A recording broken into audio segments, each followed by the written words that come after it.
Hey, it's me, Kelly. I apologize this video is going out a day late, but I've been busy and I've been tired, as you can see by my appearance. I got a Polar Pop today. It reminds me of two things. One, the show The Thing About Pam, you know. And two, Arizona, because whenever I lived there, everyone always had a Polar Pop by the bus stop. There's like memes about it and shit. Again, if you know, you know. This week's video is probably gonna be really fast. Nothing really happened in these episodes either, so there's not a whole lot to say about anything. So yeah, we're gonna make this quick. So basically, this is season 5. I think it's episode 12 of 90 Day Fiance. Dive right into it.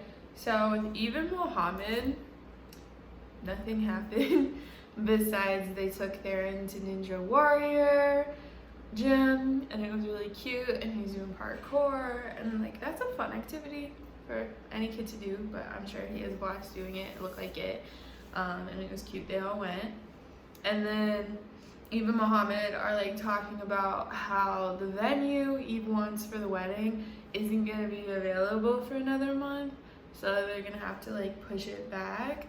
And Mohammed's like, this simply won't do because he wants to get his green card and start working sooner because he can't do anything, and that they're like on a K1 visa, so they should just get to it. And she's like, no, this is my only wedding and I want it to be special or whatever. And I understand that she wants it to be special, but I side with Mohammed 100%, is that they just need that like marriage license certificate because they're on a time crunch, and then they can do a big ceremony after. That makes the most sense to me, but I don't know. And then next, Patrick and Thais. So he's having beers with his bros, and they're basically like hashing out what had happened in Vegas, which if you were watching last week, Thais tried to marry him in Vegas and it didn't go as planned because he was just like, no, I don't want to do this, like I want to get your dad's permission. So he basically told her that. Of course the guys are on his side, like, oh, that's weird, he's so weird, like whatever. But I think he's right, like he should, you know, like it's good of him to want the dad's approval, and he's like, it's like man code, and I'm like, that's nice of him. I think he is like a good enough person. Yeah, from what I've seen, and it seems like he wants to do things the right way, which is good. But then she came back and she's like trying to cook something like nice for him to like make up. And then John comes in and starts grilling her and like badgering her, like, well, you shouldn't get married, you shouldn't elope, like you need to tell your dad. Why don't you tell your dad? Why are you lying? And he's like, it's none of your fucking business, sir. So I didn't like that, but yeah, that is what happened there. And then Jibri and Miona, basically he was talking to his liberal lesbian farmer grandma, and she is so much better as like a therapist than his mom is. Like Jesus, like she was at least listening. And he's basically talking about, well, the reason I love Miona is because when she was in Serbia, she speaks 4 languages, she has her own business, like she's independent, like all that shit. And he really did like talk about her like highly, and like you can see he really does love her. But yeah, and the grandma was like, yeah, you can let up whenever you're talking about her, like whatever. But he's saying he wants to worry about the music, he wants to marry the music, like whatever. So basically he decides to talk to Miona and say that he needs time to do that, and basically that she needs to give him time. And it sucks because Miona like so far has been very understanding of this like pipe dream of his, and she's like, okay, I'll try it, you know. Like, I don't see her as controlling at all. The way that these people are talking about her is very like questionable. I don't know, unless there's like other stuff outside of the camera like that she does or says. I don't know, but on camera she seems very reasonable. So I don't know. And then the grandma says that if they do like get married or whatever, she'll officiate it, so she's gonna be there. So that's nice, you know, like the only good one in that family. And then Ari and Binyam, ew, they're gonna go dress shopping with Leandro. It's like, why is he putting himself in like their business? Like, I don't understand. Ari is so wrong for that. And then she's like, I don't feel well, like blah blah blah. And then Leandro's like, when did you get your period? Like, that is none of his fucking business. But then she's like, I need to take a pregnancy test. So Leandro and Binyam like drive to the store to get her one together, because that's weird as hell. She has no boundaries, and then she takes it and it's like negative. So yeah, but then Binyam's like, I want 10 kids, like whatever, and she's like, I'm not having 10 kids, and he knows that. We all know that. But she, like, in her confessional, she's like, I don't even know what I want, or like who she is. And I'm like, fair. But she needs to figure that shit out, because she has a whole ass kid, and she needs to decide, does she actually want to marry him or not? Seems like she hates him. And then Pixar and Son, they go to a rodeo, and it was funny because Guillermo was like, it's not my first rodeo. Like, apparently he's like been to them before, which is cool. And then he's like, it makes me proud to be an American. No comment. And then Pixar agreed to have a bigger wedding to make him happy after his brother had passed away. Okay. Bilal and Shaeeda, you know I hate them. Basically, it picks up like after the whole like prenup thing. And Bilal is literally just on the couch, like arms crossed, pouting. It's like, sir, you are a grown-ass man. You are a grown-ass man. And it's really like bad vibes. So Shaeeda's like, the kids are here, like let's go outside, let's do yoga. That was cute, that looked fun.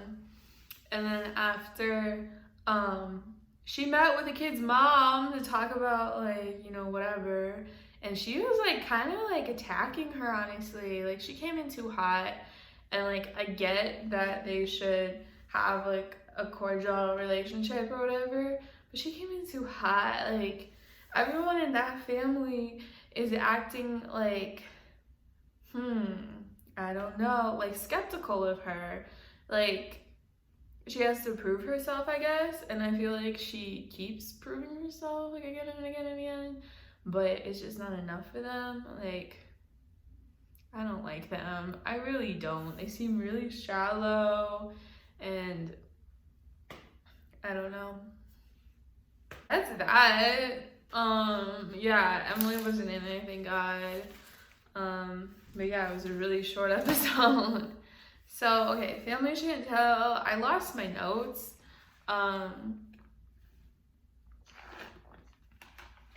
But from what I can remember, they're trying to have like a housewarming party, and Pedro doesn't want to do it, and Chantel's like, but it's a big deal when you buy a house. So she wants to do the housewarming, and then they make like a lot of food. They make some bomb ass sangria, and it's literally just her parents and her siblings. So yeah, that was something. And then Pedro's like, it's just your family, like whatever. So yeah, and then they're grilling her again about kids, and she's like, no kids. Yeah, they keep pestering them. I think it's like annoying. but their relationship is not good at all, and it's sad.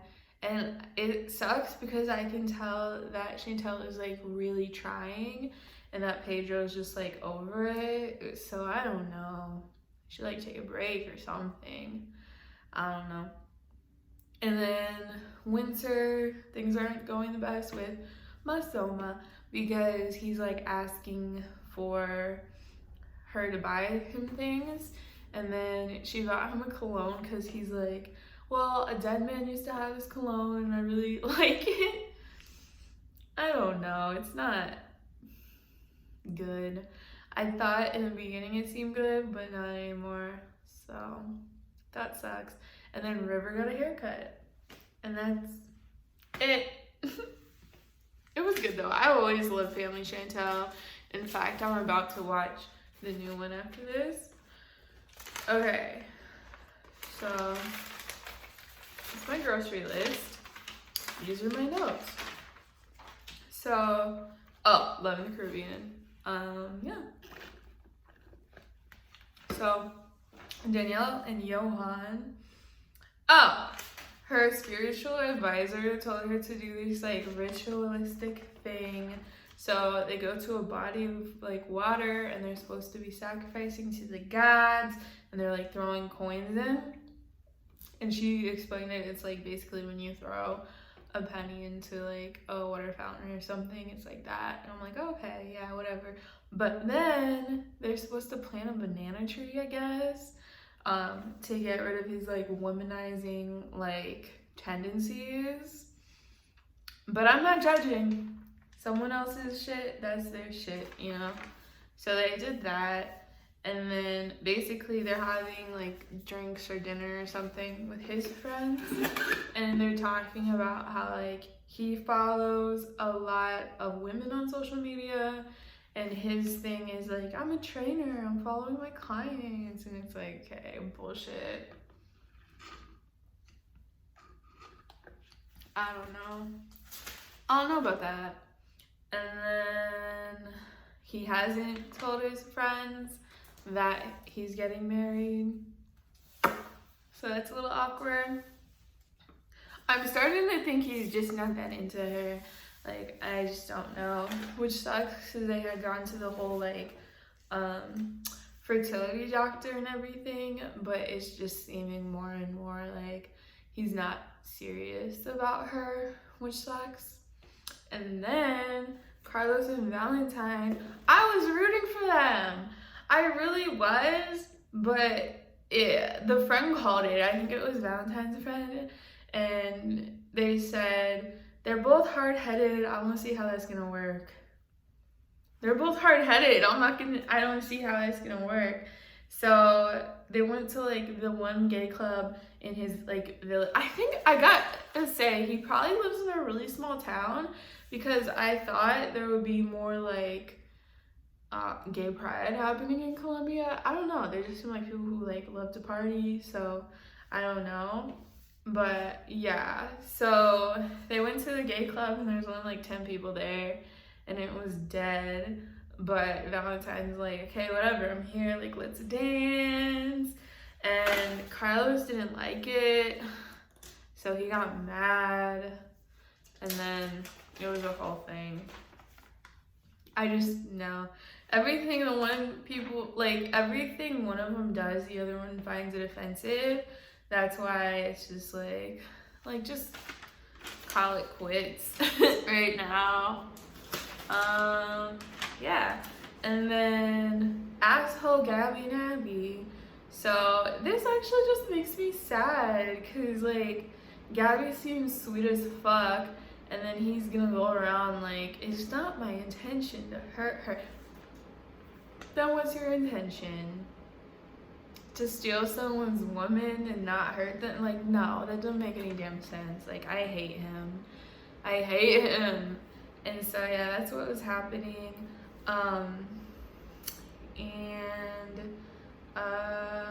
Yeah, Gabby has no idea what's going on, and in her confessional she has her hair like down, and it looks so much prettier than when she had like the like locks or like whatever the hell.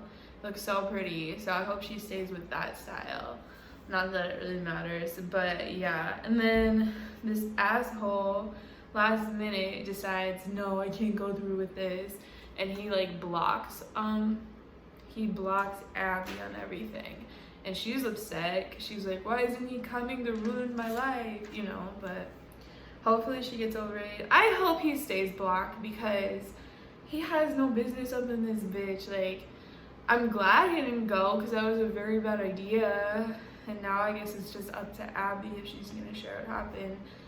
If I was Gabby, I'd break up because that's just not right.